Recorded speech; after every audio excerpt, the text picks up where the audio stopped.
প্রতিবার আমি সবার হাতে মেহেন্দি করতে করতে নিজের হাতের মেহেন্দিটাই নষ্ট করে ফেলি। তো এবারে ভাবলাম একটু আগেই আমি মেহেন্দি পরে নেব। ঈদের টাইমেও সেম করেছিলাম, আমি একদিন আগেই মেহেন্দি পরে নিয়েছিলাম, যেহেতু প্রত্যেকবারে নিজের জন্যই ভালো মেহেন্দি পরা হয় না, তার জন্য। তো এবারেও ভেবেছি সেম জিনিসটাই করব।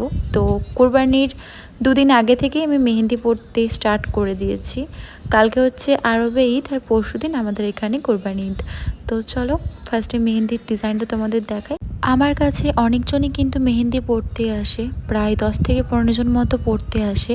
বাট ঈদের দিন আমার কাছে চাপটা কম ছিল এবছর, কারণ এবছরে খুব একটা বেশি ভিড় হয়নি। আমার কাছে 4-5 জন মতো এসেছিল মেহেন্দি পরতে। এদিকে তোমাদের সাথে বকবক করতে করতে কিন্তু অনেকটাই কমপ্লিট হয়ে গেছে আমার মেহেন্দি। তোমরা যদি আমার থেকে মেহেন্দি ডিজাইন শিখতে চাও তাহলে অবশ্যই কমেন্ট করো, তোমাদের আমি একটু একটু করে টিউটোরিয়াল ভিডিও শেয়ার করব। আজকের মেহেন্দি যদি তোমাদের ভালো লেগে থাকে অবশ্যই আমি জানিও, এটারও টিউটোরিয়াল আমি নেক্সট কোনো দিন তোমাদের সাথে শেয়ার করে দেব। আজকে আর শেয়ার করতে পারলাম না, কারণ নিজের হাতে নিজে মেহেন্দি পরছি আর ক্যামেরা ধরার মতো কেউই নেই। আমার মা ধরে দিত, বাট আমার মায়ের শরীর খুবই অসুস্থ। আমার মায়ের জন্য সবাই দোয়া করো যাতে আমার মা তাড়াতাড়ি একটু সুস্থ হয়ে যায়। যাই হোক, এদিকে আমার মেহেন্দি কিন্তু কমপ্লিট হয়ে গেছে। আমার কাছে মেহেন্দি ডিজাইনটা কিন্তু খুবই সুন্দর লেগেছে, আর মেহেন্দি সুন্দর হয়েছে বলে মুখের গ্লেজটা দেখছো, ওটা